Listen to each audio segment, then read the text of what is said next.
Right, okay, thank you. Today I'm going to be discussing some ET contact narratives. Now, the range of them, the range of the content in narratives is so vast, and it's very difficult to actually focus, to be able to cover all the areas. So what I've tried to do is to pick out one or two areas that fall into this category of what we call a kind of hybrid consciousness, and exactly what that means. Now, I do think that there's some actual social scientific evidence to back up that this is occurring, as well as, and this is what's quite intriguing, potentially some evidence as well, scientific, physical evidence, that might begin to unfold in the future, and I'll come back to that a little bit later on. Okay, so what I've done to begin with is that I just want to try and place some of this into a context, because this is really intrinsic, it's really important to how we think about the hybrid, well, any ET contact narrative, and so we have to try and put this into a context. Now, whenever we think about UFOs, whenever UFOs are discussed, whenever we have conferences like this and people come and attend conferences, you tend to find, not all the time, but people will be interested in different elements, and because it's such a vast subject and there's so many different elements and components to this area, some people will lend more validity to some aspects of the phenomena, and other aspects tend to get ignored. And the more physical evidence there is, then the more credible that is for some people. But the problem is, exactly how do we define reality, and what constitutes evidence? And this is one of the things I'm going to be talking about. So this particular slide that I've put up here, I've put this up here for a reason. Now, this is an interview that UFO North Radio did with Nick Pope. And of course, Nick Pope is often kind of seen as being one of the major figures within this area. And tends to kind of focus on quite what we would call a kind of a nuts and bolts approach. If we had this bit at the top covered, you wouldn't necessarily know that the quote underneath was actually from people who are researching the UFO area, which I find really fascinating. So, he's far from your average grey-worshipping sycophant. He's into evidence and open-mindedness, much like ourselves. So, think about that just for a moment. And exactly where would you place yourself on the scale of things there? Would you agree with that statement? Wouldn't you agree with it?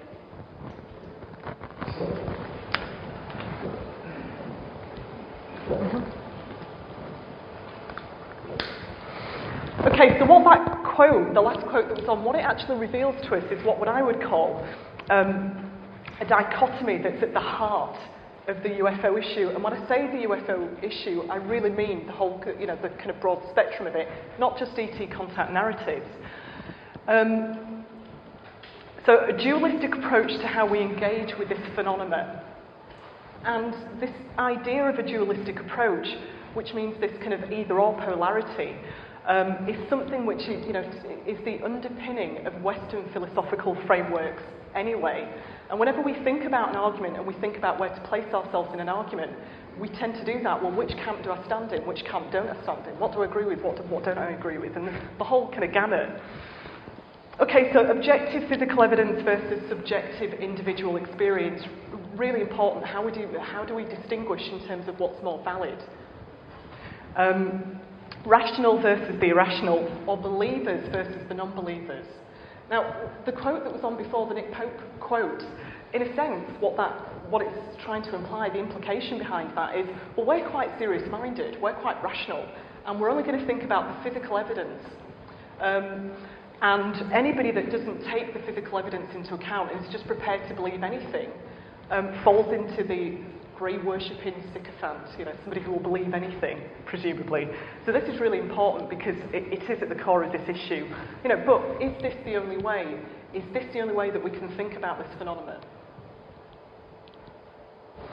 Okay, now at the core of this is why the UFO issue is dismissed by the state. Why is it dismissed by the state? What's at the core of that? Now this is really important because it shapes the way in which we think about everything, not just the UFO area, but any aspect of our lives, whether it's kind of interpersonal relationships, other issues, is kind of affected by what the state tells us is real about reality. So the consensus view of reality is really important. Now, one of the seminal essays, because usually in academia, this area is not taken very seriously, and what you tend to find is that, you might be surprised to know this, but there has been quite a bit of work that has been done in academia, and it tends to kind of fall into two different camps. And what we'd call the kind of most of the information tends to fall in what we call an anti-realist camp.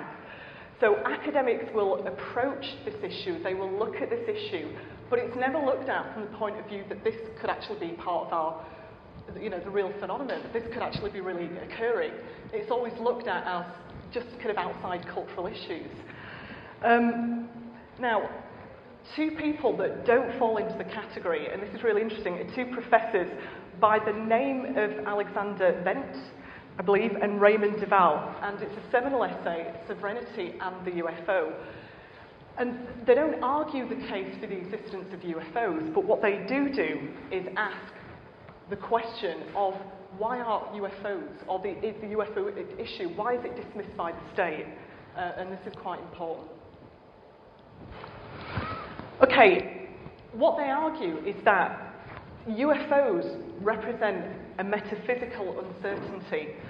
And one of the references that they make, which is really interesting, is that, quantum consciousness has been kind of gaining in popularity, everything around quantum consciousness, and especially within kind of recent decades. So it kind of falls into the area of, what we kind of broadly categorise as the New Age, and, certainly lots of figures within that area have become interested in this. And so what Alexander Wendt and Raymond Duval argue is that UFOs represent a threat to modern rule, since we might not know what we cannot know about UFOs. Now, the difference with an area like quantum consciousness is that, to a certain degree, we know what it is that we can't know, if that makes sense. But with UFOs, we don't actually know what the potential threat might be. And it's one thing if you're talking about quantum consciousness and the idea of kind of, multiple dimensions, but, for most of us, that's not really going to impinge on our kind of concept of reality or our day-to-day experiences. So the UFOs represent a particular threat. Okay, so this conflicts with anthropocentric governmentality. Now, all anthropocentric means, essentially, is that the way in which we kind of view reality, the way in which we kind of view the universe, essentially, is that humans are at the top of this intellectual hierarchy. Why is that important? Well, it's important because it means that the way in which information about our reality becomes disseminated is that it's always from this kind of point of view that we are, that we know everything that there is to know, essentially. There tends to be kind of an approach that's used in that way.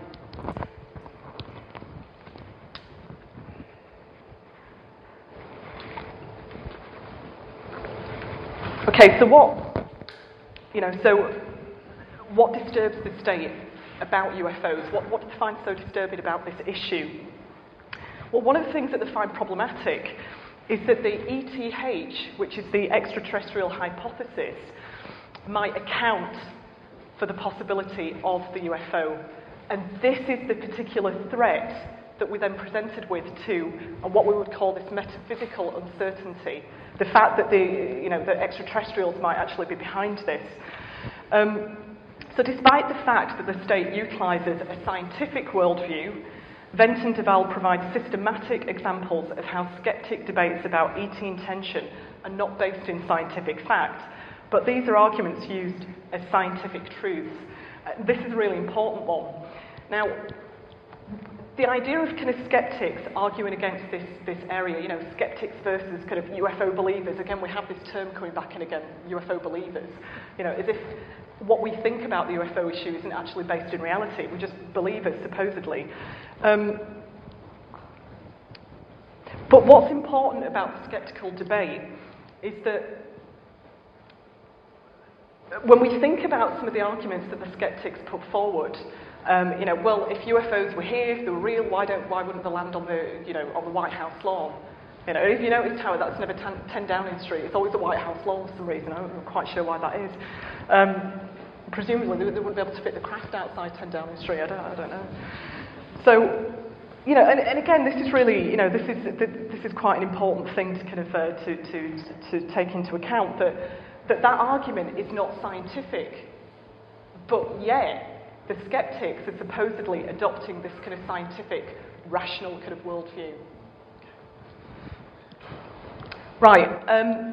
So how does this apply to the way in which the UFO issue is often approached by the UFO community? This is really important, and again, this is something that anybody who's interested in this area, and most people in here actively research areas, the UFO issue and areas around this. So, you know, in a sense, anybody who's interested in this area is effectively a researcher, so this is relevant for all of us. So one important book here by Jodie Deans called Aliens in America, and this is one of the arguments that she makes. It is ufological discourse, which essentially means us, and what we say about the UFO issue, that upholds the very criteria for scientific rationality that the mainstream science uses to dismiss it. And, you know, and again, I didn't have time to include this here, but as you read the text, you kind of get this sense that she finds it quite amusing in some way that we're adopting the kind of mainstream worldview, which is a scientific worldview, to actually then make it seem like it's the scientists and it's the state who are crazy about this. And she seems to find that quite amusing for some reason. So she's reading it in a cultural context, and not as to whether or not this issue might actually be real. Okay, but we must recognise that although the UFO subject is often seen as an issue that challenges the official version of reality, we are unavoidably shaped by the dominant discourse of the state, the rational scientific worldview. So to suppose that when we approach this area, that we're not influenced by the same approaches that the state uses to actually deny the existence of this is to ignore a really intrinsic aspect of how these power mechanisms work.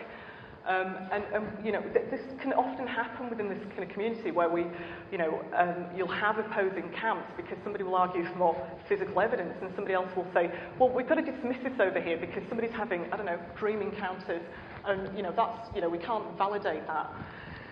But the paradox within this, as kind of Fenton argue, is the state's ability to rule entails that the ETH as an explanation of the UFO cannot be authenticated by it. We know that, we've just said, because it's a metaphysical uncertainty. So in other words, the state can never essentially turn around and admit the existence of UFOs, because to do that would represent a threat to its rule, would represent a threat to its ability to actually rule and govern, essentially. Okay, so what do we know about UFOs and alien contact? Well, the one thing that we do absolutely know about this area is that the elusive nature of this phenomenon resists or defies a coherent explanation when viewed via a purely physical, evidence-based nuts and bolts approach. It doesn't hold up. You can't just approach it in a physical context. We have to just find physical scientific evidence because it defies all of those areas in a sense. You can find, it's not that you can't find important physical evidence, but we have to widen the scope, we've got to widen the range of how we look at this.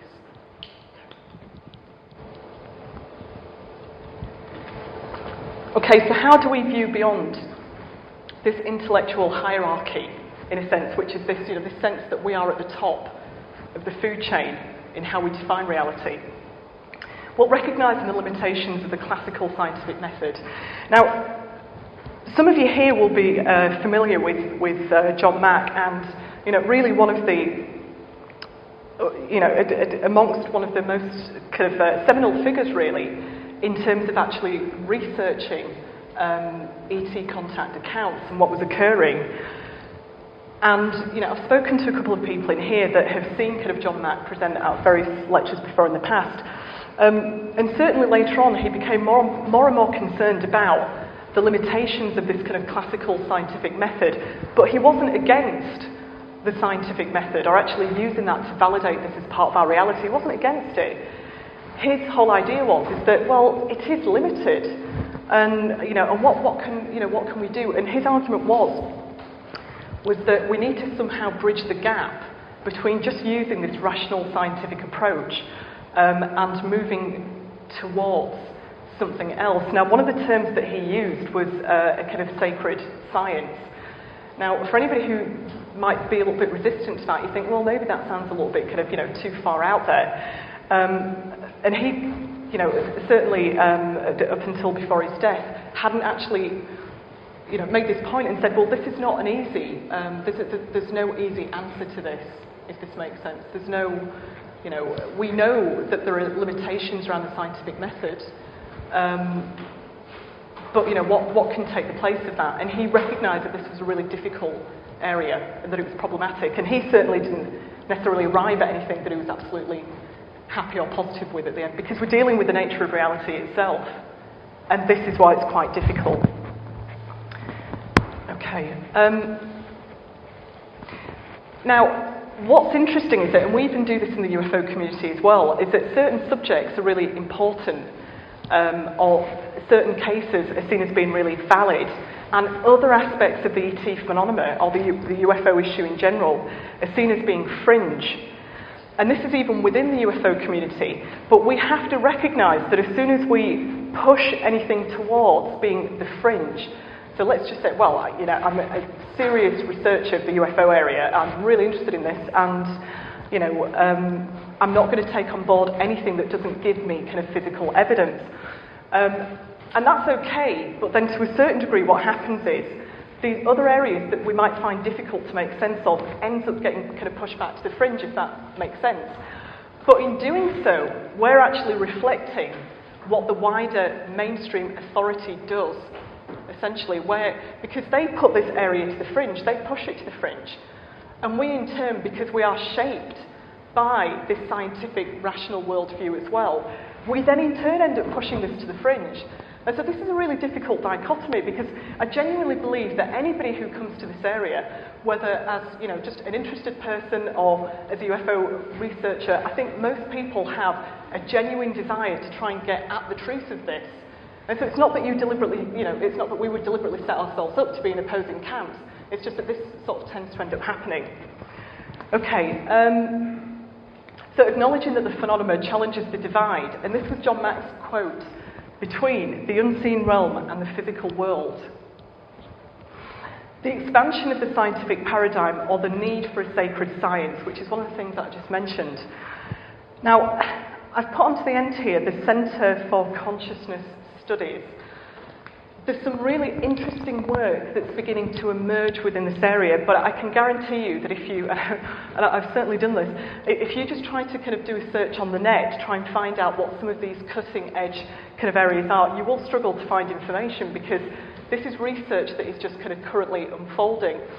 And within academia, what tends to happen is, as soon as anything is cutting edge, and they might have found something within their research that's quite interesting, what they tend to do is they'll present it at a conference, but there's always this kind of safety mechanism that's built into that process. And what they'll say is, well, we need to do more research into this. So in other words, they don't release it necessarily as being, well, we found concrete evidence. But have a look at this site, and if you can, have a look at, if you type into Google towards a science of consciousness, you'll find that there's some really interesting conferences which have been taking place over the last few years. And one of them is actually up and coming now in 2012. And what they're beginning to find is that, and this is one of the comments that was made by John Searle, that the hard line between subjectivity and objectivity is not as hard as what we necessarily thought. Because as they begin to study consciousness and what that is, and alongside that actually incorporating the use of kind of things like being able to scan the mind, being able to scan the brain, and the beginning, and as the technology for that actually improves, they're beginning to find more and more interesting information that actually backs up the idea that there isn't so much of a hard line between the two. And so just have a look and see what you can find on that. Okay.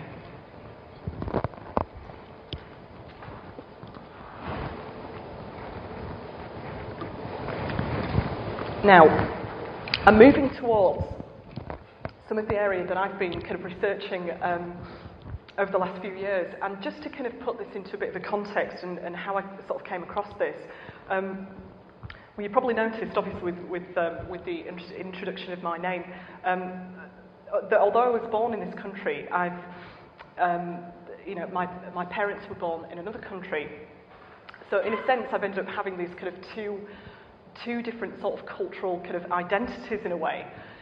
One of them was actually sort of removed from me in the sense that I was born here, but I knew that I had a connection to another country. But most of my experience was around just kind of being in the UK, essentially. But what this does, when you know that you have this kind of, a dual consciousness, which is how it's often kind of referred to, and I'm not going to go as far to say, oh yeah, that's exactly where I would place myself. But some of the areas around a sense of belonging, feeling dislocated, this idea of kind of double consciousness kind of plays into that. And I never recognised this until actually came across an area that's called kind of post-colonial theory. And basically, post-colonial theory is just looks at what occurs with a colonising country, for example, a colonising force. What happens at the point of contact and the continuing effects. And that's just a very kind of general outline and basic sort of outline for post-colonial theory. But what makes it relevant? Well, as it's extended, it's gone into what's called this cross-cultural approaches. And so it's not just to do with countries that have been colonised and what the kind of psychological processes are that are affected by that. The other thing that kind of plays into that is, say, for example, first, second generation settlers. So, anybody in here that might also have a kind of, another kind of national identity in a sense, will probably be able to relate to this. So say, for example, if you happen to be, you were born in the UK, but you happen to have Polish parents, that would be an example. You'll be really familiar with this sense of some of these cross-cultural things which are being kind of expressed. So a sense of belonging, feeling kind of dislocated from the environment, and this kind of double consciousness. Okay, why is this important to ET contact narratives? It's really crucial because this is now one of the models that we can begin to use to actually authenticate what's happening within ET contact accounts. And so what we have is a social scientific model. It's not the only thing we have. We will hopefully have more physical scientific data as well to start backing some of this up. But we certainly have an accepted social scientific model. The reason that it's accepted is because we've been studying essentially what happens to consciousness, and we've been thinking about issues around that and how that gets manifested in society. So again, if you just want to use the analogy and take the example, being born here in the UK, for example, having Polish parents, and some of these issues around kind of feeling connected or disconnected are being expressed in ET contact narratives in literally the same way as what's happening within human accounts. But whereas where the human experience and the human accounts are valid, sorry, I keep losing it. So where the ET accounts are actually valid, the human accounts are actually valid and are recognised as being part of a genuine and authentic human experience, the ET account isn't. And I'm not quite sure why that is. But these are some of the things that we can think about. So what's occurring? Okay, so place and displacement. I've just taken one example here. And this model highlights how a crisis of identity comes into play via the attempts to recover an effective identifying relationship between self and place. And as that happens, so in other words, if you feel at odds in any way, then you might sometimes sort of struggle to reconnect to the environment in a sense, because just at this deeper kind of unconscious level, as a species, we want to kind of belong and kind of connect and have a group, if you will. And part of the landscape and part of the environment is an intrinsic part of that. So what happens when it becomes that sense of kind of you and place becomes disconnected? Well, you have this what's called a crisis of identity that comes into play. Okay, and this then results in what we call a fragmented sense of self. So in other words, all that means is that your identity, in a sense, it becomes, you don't quite know kind of who you are, where you belong, and it becomes kind of fragmented. It becomes kind of like a challenge. Okay.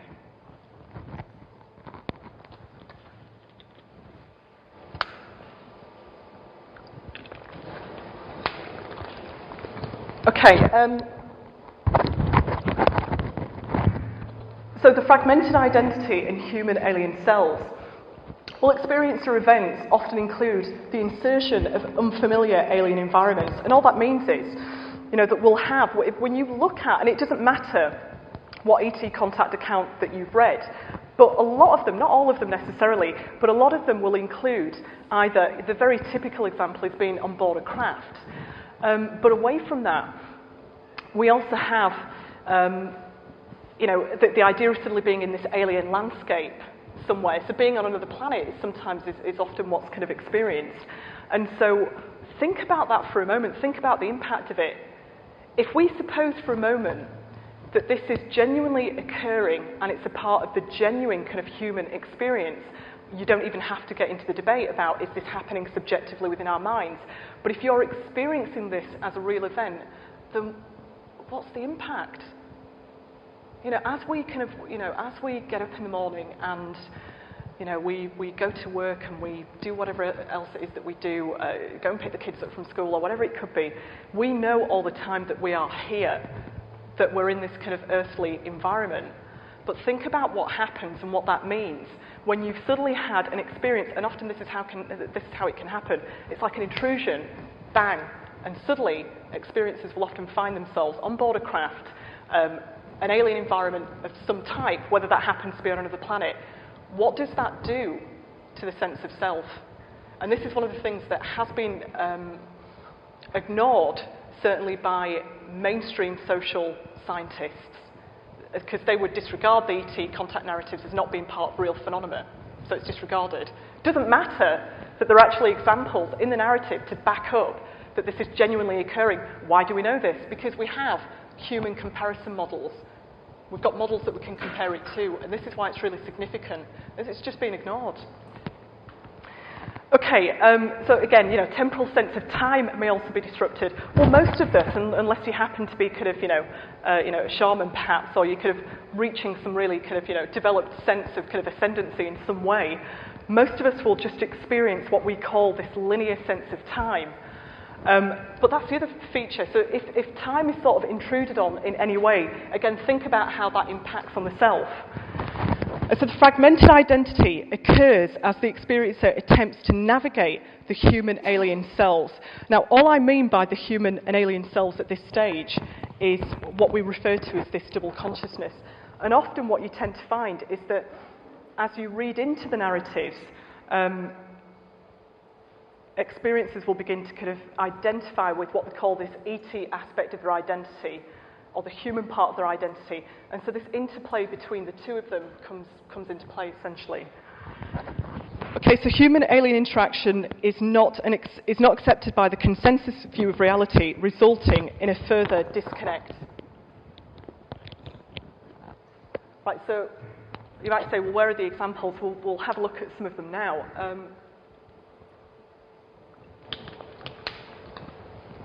Okay, Peter Faust. Now, he was one of the experiencers that John Mack had worked extensively with. And one of the reasons why he, I think, is incredibly important is because in terms of being able to validate part of his experience, he's one of the few experiences within, well, I should rephrase this. I'm not saying that John Mack didn't put other people through psychological testing, but certainly he makes a point that Peter Faust had undergone an extensive psychological battery of tests just to try and identify whether or not that there could be anything else coming into play, so delusions, fantasies, and so on, and all the other kind of psychological, behaviour misdemeanours, if you will, that kind of come into play. So these are some of the things which are expressed. So Peter Faust, living in two parallel worlds, this is actually how he ends up describing it, and articulates that in some way he is part alien. This leads to a loss of identity and a concern that he may be removed from his earthling family. Joe experiences torn allegiances between the alien and Earth realms and believes he's betraying his Earth partners. He feels split from leading a secret life and doesn't know where he belongs. And again, I'm just going to flick to the bottom part here. So this is an interesting example as well by Paul. So it's harder for us to be fragmented like this. Now, he actually uses this specifically. He says it's harder for us to be fragmented. And so that comes into play in terms of experiences often expressed in this sense of a fragmented identity. Okay, Scott articulates that he can't be both human and alien since he's never home either way. And this is where you then have this fluctuating kind of interplay between the two of them. Right, so what I've done is, this is a video that just, and again, these are only a few examples. Surprisingly, there just isn't enough out there on this, and I think it's probably because, as researchers, maybe, or we tend to kind of go, we want the hard physical evidence, so, which is really important, of course. If there is any physical evidence, we want to know about it. But certainly in terms of how they make sense of the experience of what's occurring, the intrusion, if you will, or the interaction with this alien other, and how they navigate that sense of their own identity is seldom talked about. So here are just some examples of clips that just back up what I was discussing in the last slide. So.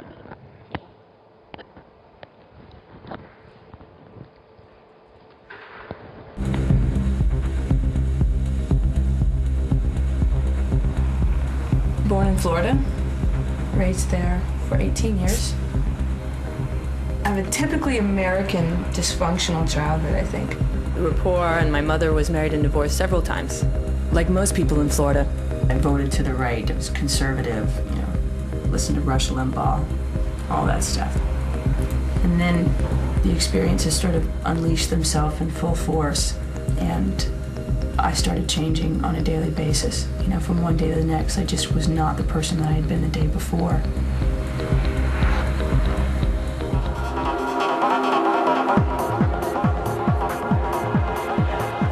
I feel like I'm walking around in life with a dual identity. That I have a very human consciousness, normal and earth-based, running around inside of my body just like everybody else. It's just another part of my consciousness that, you know, feels like it was one of these beings beforehand. And in fact, that is my understanding of why these experiences are happening to me now.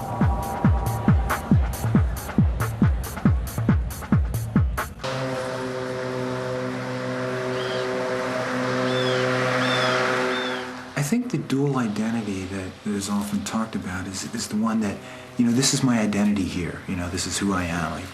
I have this practice. I'm married. You know, I live in this such and such a town. But then the other identity is that I've been with these beings almost since childhood, or as early as I can remember. And that there's a part of me that feels like at some point I'm going to be reunited with them or go home. And so the dual identity is that, you know, it's kind of like dual citizenship. Remember when we talked about living in two different worlds, and how we felt divided, and it's not right. You know, we don't want to live that way anymore. Yeah, I really do feel the fragments of who we are do need to come together, and it's really difficult. You know, the going back and forth and pretending. But I think for some of us, when you have these experiences, you know, these otherworldly experiences, you really have to go into denial. You know, it's like, Oh yeah. Or just work really hard at fitting in, either one. It's a lot more effort. It takes a lot more energy. effort. Yeah. Well, it's So about true. living a double life. What we've learned from many experiencers, including myself, who have described this experience in detail, I believe that what we're describing is two different realities meeting, mixing temporarily, and then separating, leaving very little evidence. So I believe that these meetings of two worlds seems to only be for a few minutes at a time. I don't know that an alien could appear in our world and stay here. What we've seen or what I've seen, is them in our environment only briefly, 10 minutes, 5 minutes, 20 minutes. Then they remove us, me, anyone, from their environment, take them into their alien environment for most of the time, and then bring them back.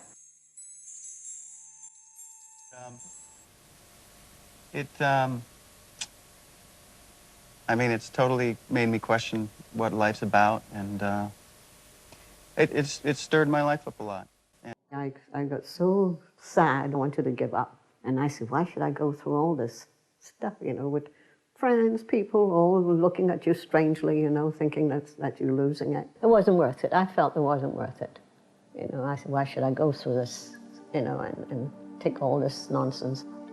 I said, I'm going to make a big bonfire and burn all these pictures.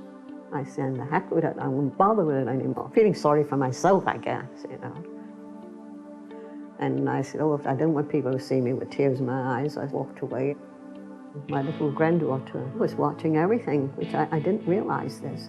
And she followed me to the room, and she pulled up a stool next to me, climbed on it, put her arm around my neck, and gave me a kiss on the cheek, and she said, never mind, Grandma. If no one believes you, I do. That little gesture was so sweet. An innocent child believes me. I said, that's it. I said, that's important, more important than the grown-ups. I'm glad that I was, I guess, able to stop that, because it's pretty amazing, all of the things that she's encountered. Okay, sorry, that was just Dorothy is at the end, who, you know, in terms of kind of, you know, physical evidence is certainly seen as a very credible and respected witness, because she has, you know, reams and reams of films taken over a period of years with photographic evidence of this kind of interaction with these UFOs, you know, which has essentially baffled the experts. And she was discussing a similar kind of idea about this kind of being fragmented. Okay, what does that mean then? So what happens when you have this interplay? And what tends to be the case is that when people first begin to realize that they're having contact experiences, and it doesn't necessarily mean that it's as a result of hypnosis, because there's certainly a lot of controversy around hypnosis, but even if they're called consciously, are able to kind of recall what's kind of happened to them, then it will initially cause what you might call as this rupture to this kind of sense of self. And as they discover, or sometimes, and this is what they articulate themselves, that they have this sense of an ET identity, have the sense of a kind of human identity. And it's not an easy process, because they end up kind of going back and forth between identifying with one aspect of the humanness or their alien identity, then they end up flicking back and kind of resisting the other. And in a sense, this kind of creates this kind of multiple kind of perspectives between what it means to be kind of ET and human. It's not, I don't want people to kind of think of this as a simple dualistic thing, ET human. It's really not as simple as that. But when it first occurs, that's often how it's expressed. And then what begins to happen after is that as experiences continue to evolve, and this is quite strange in some ways, but they suddenly move into what we could call a kind of a hybrid sense of consciousness, where there'll be moments of where what they're expressing is not necessarily human or alien, but it's kind of simultaneously both.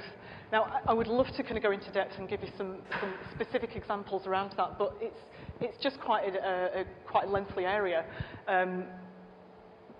But this is the basic idea behind it. Okay, so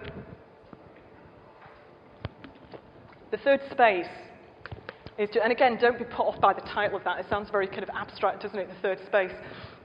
But all it means is, it's a theory that was developed by, again, somebody who's now a Harvard professor as well, by Homi Bhabha. So if anybody's interested in that, then have a look at the name and kind of look that up. And he could be kind of broadly placed within the category of kind of being a post-colonial theorist. And he developed this idea of the third space, and again, it was looking at what happened in human society in normal, everyday experiences. So what happens when two or more individuals or groups intersect and articulate their differences from one another? The third space, the in-between space, opens up and new signs of identity begin to emerge. And there's loads of examples of this. Now, it starts to become, it can become a little bit strange, because what this means when this kind of new sign of identity kind of opens up, or there are moments within the narrative, that's a good way of thinking about it, there are moments within the narrative where this fluctuation between kind of human ET moves into this kind of hybrid sense of self. But that in itself becomes quite strange, and again, I think this is one of the reasons why people resist this area, because it could be that during a hypnosis session, then the experience of the contactee will suddenly begin to perhaps express a point of view and have information to hand that they perhaps wouldn't otherwise have had while they were conscious. And you know, you can say, well, yeah, you know, you're tapping into the kind of the psychological, the unconscious realms, but it's the information that's brought back that seems a little bit more kind of ET, kind of specific and related. It's very interesting. Or they might begin to channel, and John Mack noted this as well, that certainly with some of his patients and when they were regressed, and a lot of his patients might have had conscious experience of having contact beforehand, and then during the regression, they might suddenly have a moment where, as this interplay between this human and alien self kind of reaches an apex, that's a good way of thinking about it, they suddenly they merge, they go into this kind of hybrid identity, and even to the degree where it affects the language which is used. So they'll suddenly say we, meaning kind of both the alien and human side of themselves, and it's almost seen as this kind of form of channeling. But what's interesting is that the voice that becomes expressed is not the voice of the person who necessarily went in there, but it's still a part of them.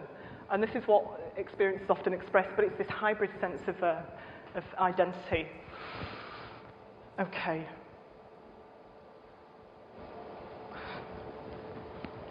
Okay, so why this is useful is because it acts, again, as a useful psychosocial lens for identifying parallels between what occurs in actual human experience and the contactee narrative. So again, this is moving towards finding social scientific evidence to actually back this up. So, you know, and again, and it comes back to what I talked about earlier, the whole kind of post-colonial context, is that when you look at whether it's a result of kind of migration or exile or being a kind of second-generation settler, these ideas around a sense of belonging, feeling disconnected, and this interplay between the different aspects of the nationality or this ethnic identity comes into play. The third space and how that becomes represented kind of opens up. And so again, we have this useful psychosocial lens for actually thinking about this and validating it as being an authentic experience. Okay, now, there's so many examples that could be picked out, again, to actually back this point up, but it would just be too lengthy. So I've just picked one account and one experience. So Joe is somebody who has a wide range of ET contact experiences, one of which actually involves recalling being on board a craft and actually momentarily occupying the body, physically occupying the body of an alien entity. And what's interesting is that the way in which he describes that experience is being ethereal and fluid, and there's a feeling of vastness that he doesn't necessarily experience while being in his kind of human self. And I realise how this might sound to a lot of people, and it sounds very kind of like unbelievable and very strange. But this is occurring again and again in lots of different ET contact accounts. Somebody else, I remember reading another contact narrative by a guy called Carlos. It doesn't actually provide his surname, but Carlos, who experiences being on board a craft and finds himself inside what he describes as like this alien helmet, as if it's been placed onto his head. And while, you know, and again, you might say, well, there's a bit of technology that's coming in here. And while he's in that space, he begins to understand more of the kind of ET agenda, if you will. And the idea of kind of genetic experiments which are taking place suddenly makes sense to him while he's occupying this kind of alien self, if you will. So, okay, so Joe has this experience of where he's subjected to a procedure whereby the ETs seem to be integrating different aspects of his human and alien selves. Now, again, I realise how abstract this sounds, but you know, we have to think about this and we have to engage with this because it is a part of the area. And what does this mean if this is actually occurring? So he sees, so after going through this conflict of kind of, you know, this sense of not belonging, this interplay between the different aspects of his identity, he suddenly reaches a point where his consciousness seems to kind of expand, if you will, and open up. On this occasion, not always necessarily the case this can happen, this effect can happen by itself, but in this particular instance, it seems to be actually facilitated by the ETs. So, if I remember correctly, the way in which it's described is that they're working with kind of energy fields around his body, and they seem to be kind of integrating different aspects, these, you know, opposing aspects of himself. And he suddenly has this image of kind of seeing himself as if in a hall of mirrors, his body in a hall of mirrors. That's so, again, what does that mean? Well, if you think about it, it would be like, imagine being in a room kind of full of mirrors and just kind of seeing kind of many different, you know, and you have those kind of mirrors that cause different types of effects in the way in which you see yourself. So I guess it would be similar to that. So he views himself on many different levels. He walks through different membranes of himself while his human and alien selves appear to become integrated. And this actually ends up leading to quite a profound transformation in his consciousness later.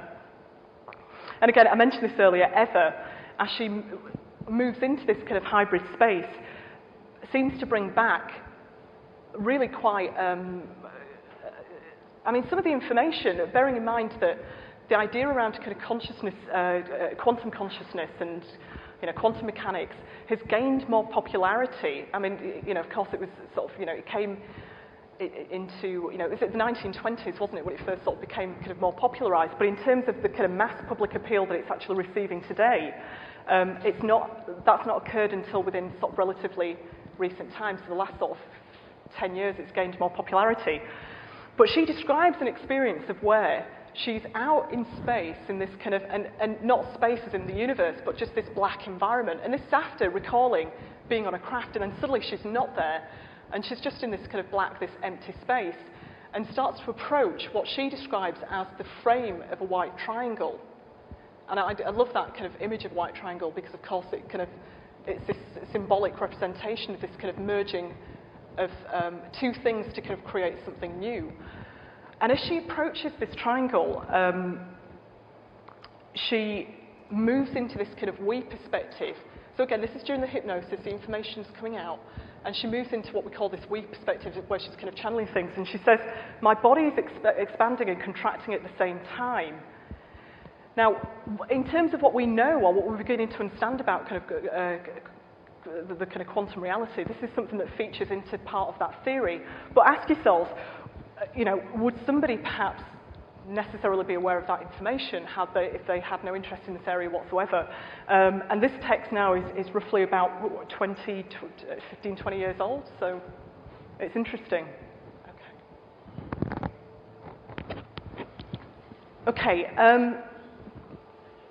So I realise that the first part of it is a little bit difficult in terms of kind of identity. It can seem a bit abstract. But it does begin to kind of represent itself in more physical forms, if you will. And again, it comes back to this idea of reality. And you know, how do we know what we know? How do we know what is real?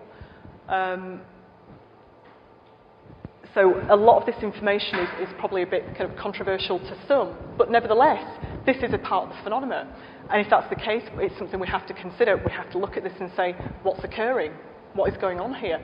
Is it just a part of the subjective experience, or is something more meaningful occurring? Okay, so it's not just identity, so in other words, and how that affects consciousness, but another area, and there's many different levels to this. I've just decided to literally pick out one or two today, because there just isn't the time to kind of cover the whole area.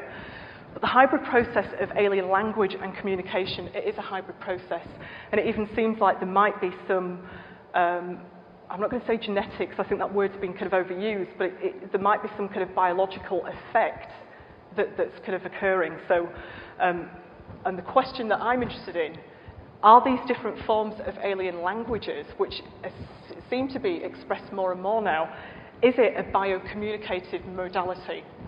Okay, now, this script here at the bottom that I've included, now this is by Antonio Villas-Boas, who was a contactee that had an experience in 1957, and this is one of the symbols that he saw on board an alien craft.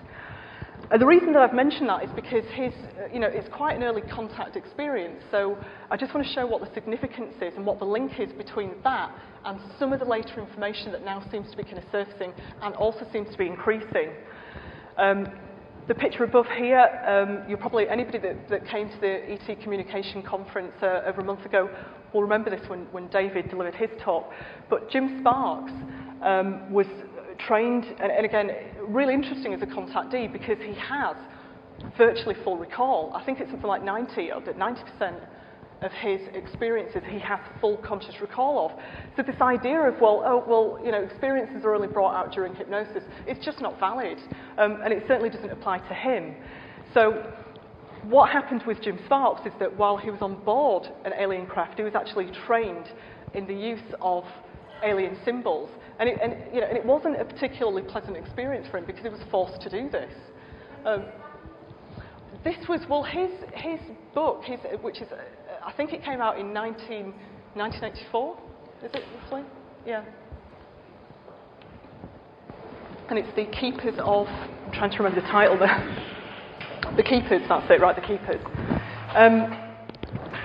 And so it wasn't necessarily a particularly pleasant experience for him, but really fascinating. A number of different things seem to have taken place here. He used what was referred to as kind of like a type of an alien text shorthand. And he was trained in, so he was essentially sat at a screen, as you can see there, and he was having to kind of physically trace these symbols, what we might call as kind of alien symbols, by watching a larger screen, and he was literally made to do this. And if he didn't comply, they kind of administered all sorts of different types of kind of effects, so he suddenly kind of experienced being in pain. So this, wasn't perhaps a great experience, but it was a process that he had to kind of go through. But what this means is that there were a number of different layers to this, where he was kind of, there was a holographic component, so he would look at the symbols, and a great deal of information is compressed into that symbol. So if you imagine for a moment, that you're in Jim Sparks' shoes, and you're being trained to kind of trace these symbols and use these symbols, what happened is that each symbol would kind of represent an encyclopedia of knowledge. But as you look at the symbol, and after being trained in this, you would download the information. So imagine that. Imagine how many pages of a book that you have to read before we can begin to start, understanding the concepts and the ideas and the information that's being expressed. But here, by literally looking at the symbol, you could suddenly have this instant download of masses of information. Now, and again, we could say, why is this occurring? Well, if we think there might be a human cognitive boundary to how much information that we can actually take in currently, then this could be a process of where they are kind of biologically, if you will, it's kind of like a biological process. It doesn't mean that the language might actually be their language as such. And in fact, Jim Sparks describes it as a middle ground form of communication. To begin with, he thought that it was their language. And he said, as time went on, I began to think, actually, it wasn't, it was this blend, it was a middle ground. Now, think about this for a moment, a blend. Again, this returns back to the hybrid model. And this is an intrinsic part of this area. So by mixing, if you will, a kind of alien form of kind of communication with what we can currently use or conceptualize or understand, you end up creating this kind of this hybrid mix. And one possibility, we don't know, no evidence for this, of course, there's no, we can't say there's physical evidence, but we can hypothesize and say that one possibility is that it might be this kind of programming, an attempt to kind of open up our cognitive boundaries and extend our kind of consciousness. And Jim Sparks himself said later that he believed this to be a precursor or training to telepathic communication. Okay, So again, I've just gone through this here, so I won't explain that again. Becky Andreasen is another example. Receives training in alien symbols via the use of dual-raised alien keys with moving symbolic symbols, and it is taught via the use of mind, sense of touch, colour and sound. Now this is quite important, and I'm going to come back to this a little bit later on, because I think there is a human example that parallels this. And again, we're moving towards actually finding some evidence to back up the experiences that these people are actually reporting, and that's important. So, yeah. Just one or two other examples, and it will link into what I'm doing a bit later.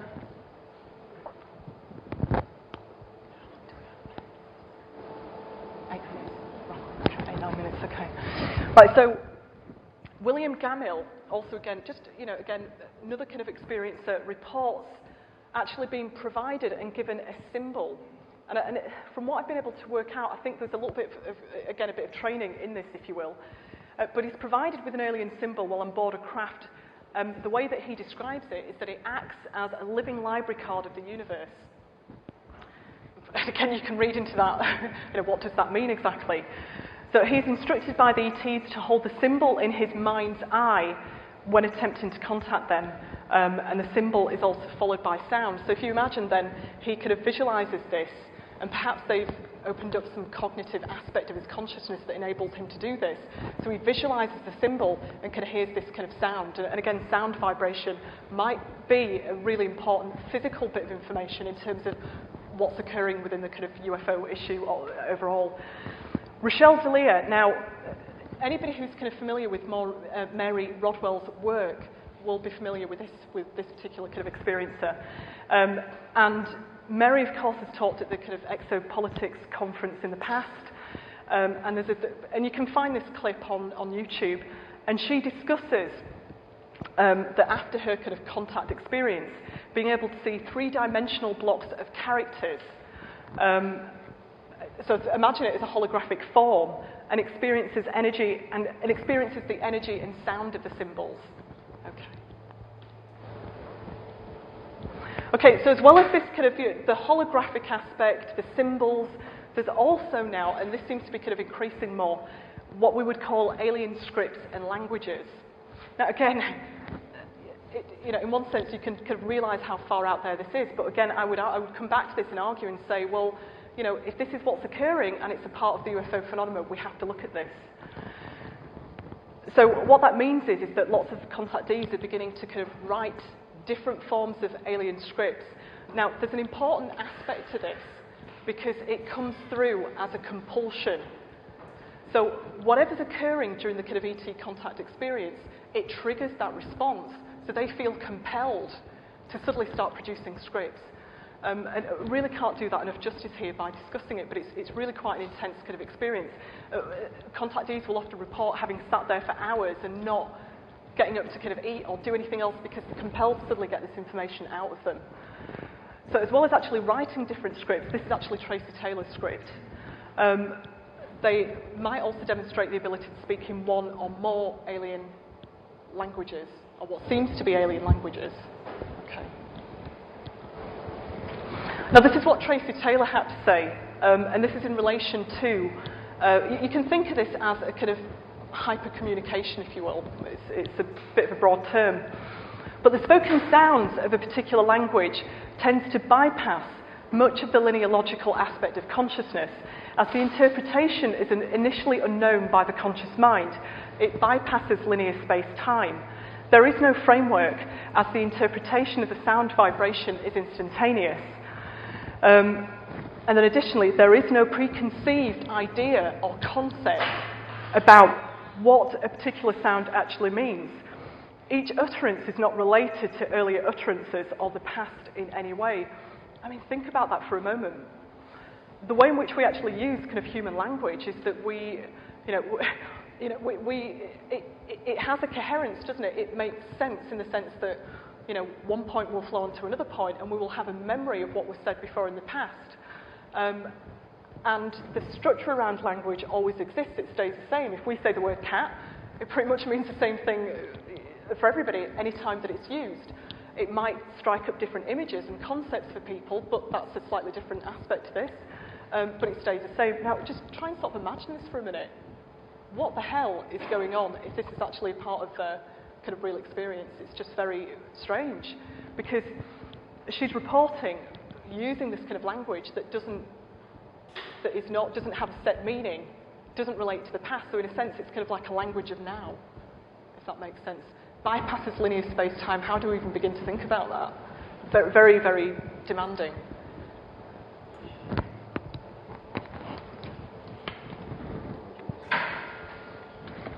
Right, so just one other clip here, and I just wonder if I have enough time to do this. 5 minutes, right, okay. There's one or two other clips, actually, that I wanted to play a bit later on that I think are quite important, so I think we'll probably just skip this. Yeah, we'll skip that.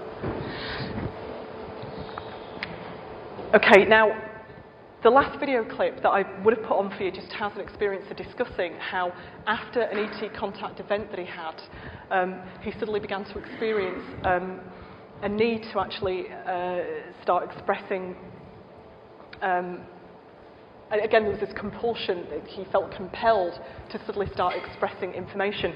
So it might not be an alien language as in terms of spoken language. It might not be a script. It sometimes represents itself in these kind of visual forms. And what's interesting is that the kind of detail that's involved in this, he said, you know, he felt compelled to sit there for hours and hours and hours, and I think he, you know, kind of went through producing a book of all these texts within the space of so many hours, and didn't get up to eat or do anything else. And it's quite intricate, and we kind of have to ask ourselves what's occurring here. Really fascinating that, again, you have these. You could think about this as being a kind of visual representation of this kind of hybrid space. You've got this kind of merging of two different landscapes.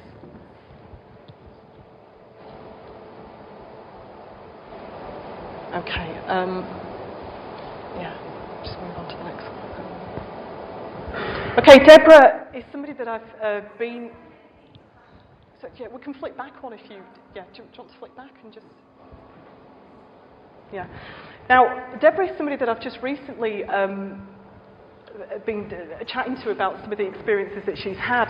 And I kind of said to Deborah, I said, well, you know, when I come to the talk, I'll focus on some of your experiences, but for the moment, I've decided kind of not to go into too much depth about this right now, and part of the reason is because I'm still actually researching this, but she had a very kind of interesting encounter whereby, and it falls outside of the typical ET abduction narrative that has now become really popularised, and especially by, you know, from the 1980s onward, the idea of being abducted, being taken on board a craft, all of that, it doesn't fall into that category.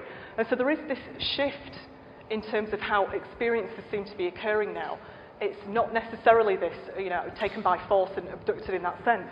So she was in a hotel, I think if I remember correctly, and was either, she was awoken by, during the night, or her partner woke up and actually just saw this energy beam, essentially, that seemed to be kind of passing through her body. And then later on that day, and again, we can think of that maybe as suddenly receiving some type of an instant download. And then later on that day, suddenly had this experience of seeing, and again, you can say, is this part of reality, is it part of subjective reality? We don't know that, of course, we can't say for definite. But she sees suddenly the appearance of alien beings as if kind of imprinted onto the landscape. So that seems to kind of open up a kind of contact. Now, after that, she has said that she begins to channel what she refers to as light codes, light code language. And this is actually represented in different forms. It's expressed in different ways. Now, her partner doesn't claim to be an experience in any shape.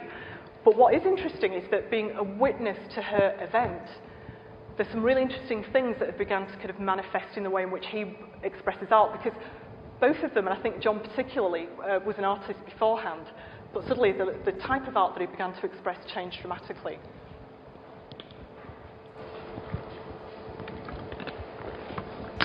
Okay, we'll go past that bit, yeah. Okay, so this is Deborah's depiction of John, and again, anybody who remembers kind of Mary Rodwell's talk will probably recognise that this is very similar to what Dana Redfield has produced. So again, we have this, you know, this mix of kind of alien symbols, perhaps patterns coming up, just very interesting in itself.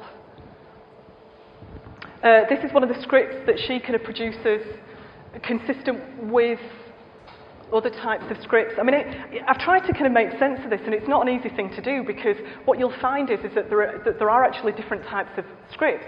But what is interesting is the similarities between some of the scripts means that they can be grouped, if you will, into different families, different types of alien scripts which seem to be appearing. Right, okay, so this is, she very kindly, after I kind of harangued her for this, she very kindly sent this on to me. And this is what John has produced. Now, he was an artist beforehand, but this is the type of impact that the experience has had on him.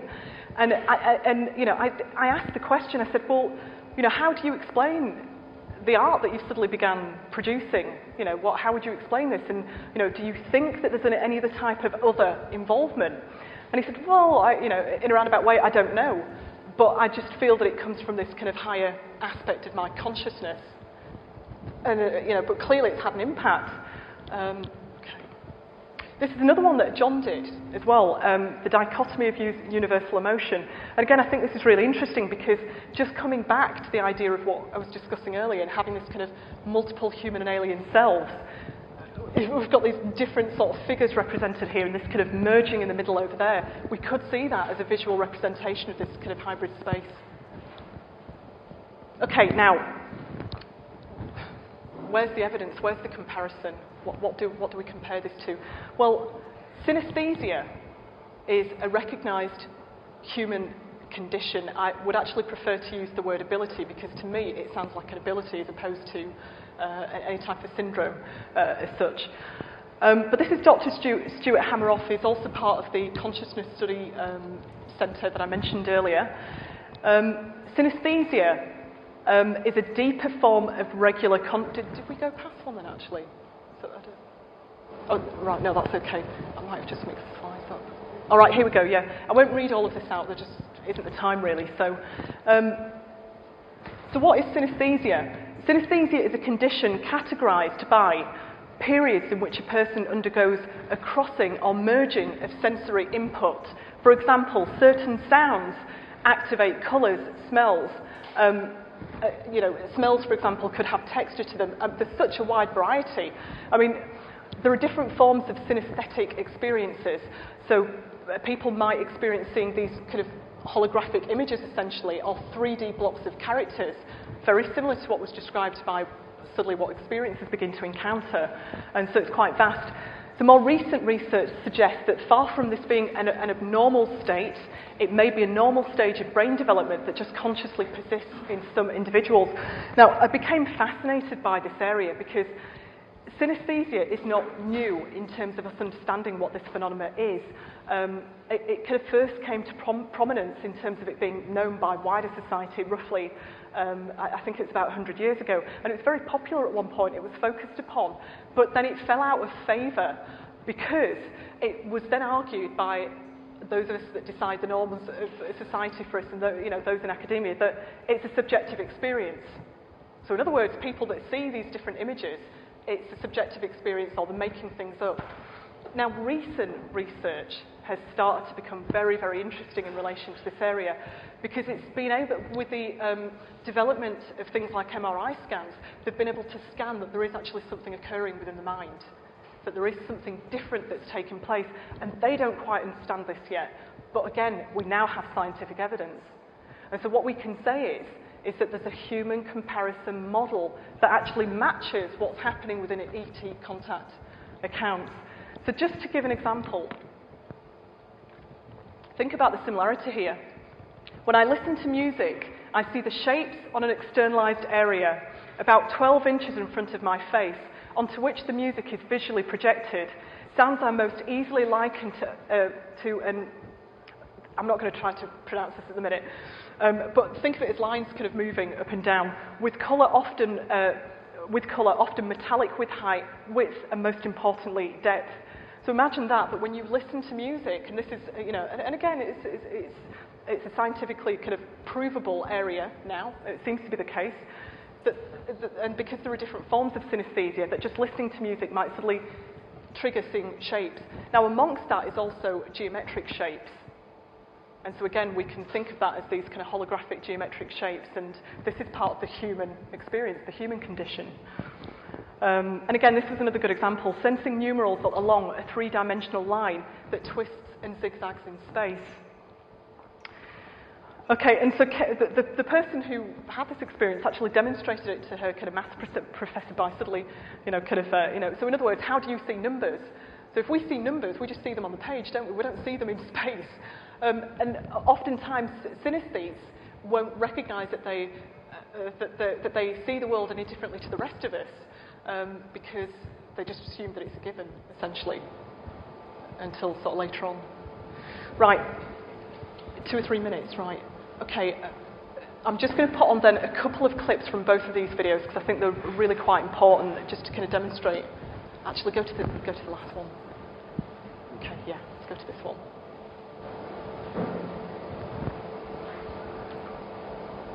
Scientists at MIT are calling on the expertise of a man in Federal Way because he's a whiz at math in a way that no other person in the world is. As Kirsten Joyce shows us, his mathematical gift isn't one he was born with. He came by it through a brutal attack. Behind the counter at a futon store in Tacoma, Washington is not the place you expect to find a man some call a genius, a math phenom of unprecedented proportions. Yet Jason Padgett sees complex mathematical formulas everywhere he looks. When you're walking through a park like this, you know, I'm looking and I'm seeing trees and leaves and clouds. What do you see? I see bits and pieces of the Pythagorean theorem everywhere. Every single little curve, every single spiral, every tree is part of that equation. The college dropout who couldn't draw became obsessed with drawing intricate diagrams, but he didn't know what they were. It turns out there's something called fractals, and he was drawing a visual representation of the formula we all learn in school, pi, that infinite number that begins with 3.14. I'm obsessed with numbers, geometry specifically. I literally dream about it. There's not a moment that I can't see it, and it just doesn't turn off. Like the mathematician played by Russell Crowe in the movie of the same name, researchers believe Jason, too, has a beautiful mind. Savant syndrome is the development of a particular skill that can be mathematical or artistic, but developed to an extreme degree that sort of makes the person superhuman. These pictures are only a snapshot of what's going on inside Jason's mind. He mentally overlays a graph on top of each frame of sight and comes up with formulas everywhere he looks. For me, I see things naturally as shapes, whereas most people's minds see math as numbers. We took Jason to a museum where the shapes and images lit up his mind and where he tried to explain a fractal, which is the very essence of his drawings and his vision of math in the world around us. A fractal is a shape that when you take the shape apart into pieces, the pieces are the same or similar to the whole. So say I had 1,000 pictures of you that were little, and I put all those little pictures of you in the right spot to make the exact same picture of you, but bigger. Do you consider all of this a burden or a gift? Sometimes I'd really like to turn it off, and it won't, but the good far outweighs the bad. Okay, I'm just going to come off one very quickly. Just one of these clips and go back one and back to the last one. I'll just put a little bit of this one clip on. And it's the last one, sorry, it's Derek Amato. Yeah, go back again. And then, yeah, last one, yeah.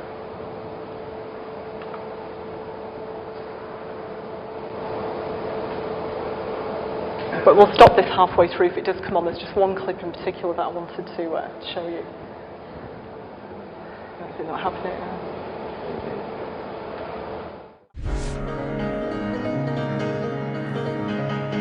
4 years ago, Derek Amato couldn't play a tune. He played the guitar very poorly. He would just pick it up and act like he knew what he was doing, and he really didn't. He sucked. Derek's always been the big athlete. For him to get on a piano, that wasn't Derek. I wish for you to smile tomorrow, just as you did today. This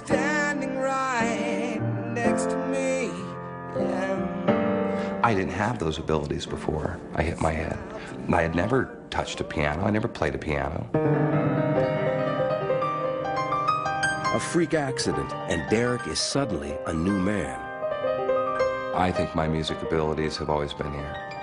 I truly believe that little switch was turned on from the impact of my head injury. Like a grand finale. I've come to the conclusion after studying savants that they know things they never learned, and that they came with what I call factory-installed software and ability, and I think we all do. In the acquired savant, that dormant capacity is released. Before Derek Amato, if I walked up to a neuroscientist and said, "Can that happen?" I'd probably get either a blank stare or an eye roll and a shake of the head no. Now we have to confront that question. That can happen.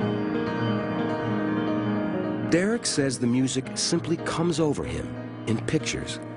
How I see music in my mind is, I've always kind of explained it as black and white blocks that move left to right in almost kind of a wave pattern, if you will. When I shut my eyes, I don't see anything differently than when my eyes are open, as I'm sitting here having conversation with you. The imagery of these blocks push me to play. Right. Yeah, so I just wanted to put those two clips on to kind of to really try and demonstrate a point that synesthesia, it doesn't mean that everybody that might have synesthesia is necessarily a savant. But what is interesting is that both of the guys that you've just seen the video clips of experienced a kind of a blow to the head, an injury essentially, and whereas in some instances that might cause kind of brain damage, in these particular instances what happened was that it triggered this ability. Never played the piano before, for example, Derek Amato never played and suddenly could just play. And the way in which he followed his cues was by watching the movement of these kind of shapes. So that is a level of kind of communication and interaction.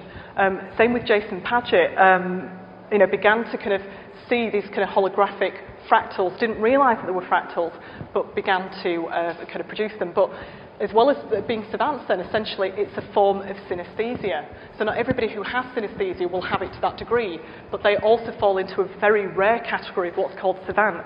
Now what is going on? What's going on? If we have this ability within our consciousness, because it's come from somewhere, and this is one of the problems, if you will, of consciousness, is that we still don't know enough about this area, and there is now some very interesting, quite cutting-edge ideas where we're beginning to kind of receive more scientific data to kind of back certain things up. And so, look at the Consciousness Studies Centre website and just kind of keep an eye on some of the developing theories and approaches which are coming out around that. But clearly, if experiences in ET contact use these hybrid forms of communication.